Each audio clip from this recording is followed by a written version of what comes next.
Welcome to the Bible Study Channel. This is the systematic theology of the Daily Office for July 13, 2026. What does it mean to belong to God when the world feels unsafe?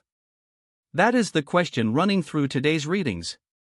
Psalm 142 gives us a voice from the cave: no one notices, no refuge remains, no one cares for my soul. Psalm 92 answers from Sabbath worship: the Lord is upright, the righteous are planted in his house, and even late in life they still bear fruit.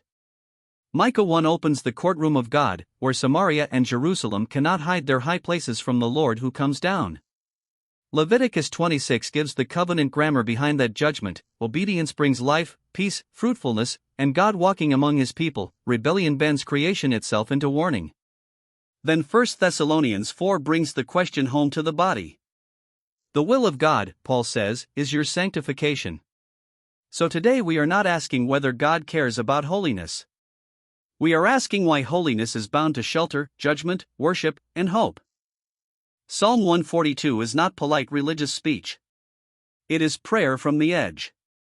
The heading places David in the cave, and whether we think of Adullam or En-Gedi, the setting matters. This is not a king speaking from a throne. This is a hunted man with no visible future. He says, I pour out my complaint before him. That word complaint does not mean faith has failed. It means faith knows where to take its grief. The psalm gives the lonely person permission to tell the truth before God: my spirit faints, traps are hidden in my path, no one takes notice, no one cares for my soul. But the center of the psalm is not despair. It is address. I cry to you, O Lord, I say, you are my refuge. In systematic terms, this is theology proper joined to spiritual theology. God is not merely the giver of refuge. God is refuge. When every created shelter collapses, the Lord himself remains the portion of the living. Psalm 92 sounds different because it is a Sabbath song, but it is not naive. It begins with thanks: it is good to give thanks to the Lord. Morning declares steadfast love. Night declares faithfulness. The worshipper looks at creation and providence and says, how great are your works, O Lord! Your thoughts are very deep. That last line matters. Sabbath is not escape from reality. It is the practice of seeing reality under God's rule. The psalm admits that evildoers can sprout like grass. They can flourish for a season. Anyone who has lived long enough knows that wickedness often looks successful before it looks fragile. But grass is not cedar. The righteous are planted in the house of the Lord, like palms and cedars, rooted where God's presence gives life. This is a doctrine of providence with patience in it. God's justice is not always immediate, but it is not absent. Worship trains the heart to tell time by God's faithfulness rather than by the latest success of evil. Micah 1 begins with a summons: hear, you peoples, all of you, pay attention, O earth. The prophet is not offering private advice. He is calling creation into court. The Lord comes from his holy temple, and the mountains melt beneath him like wax before fire. The image is cosmic, but the charge is painfully specific: the transgression of Jacob is Samaria, and the high place of Judah is Jerusalem. That should unsettle us. The places that should have been centers of faithful worship have become centers of distorted desire. Micah is not attacking outsiders first. Judgment starts with the people who bear God's name. The doctrine here is not that God enjoys destruction. Micah himself laments. He wails because the wound has reached the gate of Jerusalem. Prophetic judgment is grief sharpened into truth. God opposes idolatry because idolatry unravels communion. It turns worship into transaction, cities into theaters of power, and covenant privilege into a hiding place for sin. Leviticus 26 can sound, at first, like a simple system of rewards and punishments. Walk in God's statutes, and rain comes in season. The land yields fruit. The people dwell securely. But the heart of the blessing is not the full granary. It is verse 12, I will walk among you and will be your God, and you shall be my people. That line reaches backward to Eden and forward to the tabernacle, the temple, the incarnation, and the new creation. The covenant blessing is life with God. The harvest, the peace, the safety, and the multiplication are signs of restored order, but they are not the final gift. God Himself is the gift. This also keeps us from flattening the passage into a prosperity formula. Israel's covenant life had a particular land, sanctuary, and national vocation. Christians do not simply copy and paste those promises onto every bank account or harvest field. But the theological pattern remains: God's commands are not arbitrary tests. They are the shape of life with the God who freed slaves and teaches them to walk upright. The warning side of Leviticus 26 is severe. If Israel refuses to listen, the heavens become like iron and the earth like bronze. Strength is spent in vain.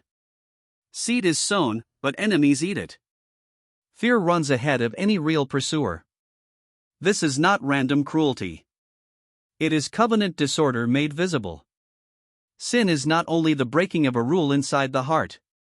It bends relationships, economies, land, labor, and worship out of shape. The repeated phrase is important: if you will not listen. The deepest problem is not ignorance. It is refusal. God disciplines to turn His people back, and the passage keeps leaving space for return. Later in the chapter, if the uncircumcised heart is humbled, God remembers the covenant with Abraham, Isaac, and Jacob. Judgment does not erase mercy. But mercy does not make rebellion harmless. Hamartiology, the doctrine of sin, has to be honest here. Sin promises freedom while making creation feel like prison. God names that bondage so His people can come home. 1 Thessalonians 4 brings the covenant question into the life of a young church. Paul does not say, "The will of God is that you have a private spiritual experience." He says, "This is the will of God, your sanctification," and immediately names sexual holiness, self-control, honor, and justice toward brothers and sisters. That can feel uncomfortably direct because modern people often treat the body as private property and desire as self-definition. Paul sees the body differently. The body is a place of discipleship. What we do with desire can either honor another person as someone made for God, or it can take what is not ours to take.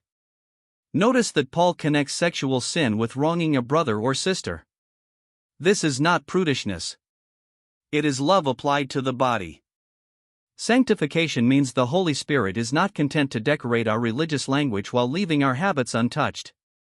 God calls His people into holiness because He intends to make them whole. Paul's warning in verse 8 is easy to miss: whoever disregards this, disregards not man but God, who gives His Holy Spirit to you. That sentence gives moral teaching a theological weight we often try to avoid. Christian ethics is not merely community preference. It is life before the God who gives the Spirit. The Spirit is not an excuse to become less embodied, less accountable, or less careful with other people. The Spirit is God's own presence remaking us from within. Here the daily office readings begin to speak to each other. Psalm 142 says God is refuge when no human refuge remains. Leviticus says God walks among His people. Paul says God gives His Holy Spirit to the church. These are not separate ideas. The refuge of God, the presence of God, and the sanctifying Spirit of God belong together. The God who shelters us also claims us. Grace is not God leaving us as we are. Grace is God drawing near enough to make holiness possible. Put the readings together, and 4 doctrinal propositions emerge. First, God is refuge, not because He denies the cave, but because He meets His people inside it. Lament is not unbelief when it is spoken to the Lord. Second, God's judgment is the truthfulness of holy love. Micah and Leviticus refuse a sentimental picture of God that blesses covenant betrayal and calls it peace. Third, covenant blessing is communion. The great promise is not merely rain, land, or safety, but God saying, "I will walk among you." Fourth, sanctification is embodied communion with that same God. 1 Thessalonians will not let us separate worship from desire, holiness from the body, or the Spirit from concrete obedience. The thread is shelter that sanctifies. God does not rescue us so that we can keep our idols safe. He rescues us from the powers, habits, and desires that make idols feel necessary. The righteous are planted in His house because His house is where refuge becomes fruitfulness. So what do we do with these readings? Start where the psalm starts. Tell God the truth. If you feel unseen, do not polish the prayer until it sounds respectable. pour out the complaint before the Lord. Then let Sabbath worship retune your sense of reality. The wicked may sprout like grass, but grass is not cedar. Do not mistake speed for rootedness. Micah asks us to examine the holy places in our own lives, the church, the home, the habits, the public words we use about God. Have they become cover for idols? Leviticus asks whether we have reduced blessing to comfort instead of communion. And Paul asks a question many churches would rather avoid: does our bodily life tell the truth about the God we worship? Holiness is not a performance for anxious people. It is life in the shelter of God. The Lord who hears from the cave also gives the Spirit, and the Spirit teaches us to walk. Thank you for studying with us today. If this helped you understand the Scriptures, please like and subscribe. We will see you tomorrow.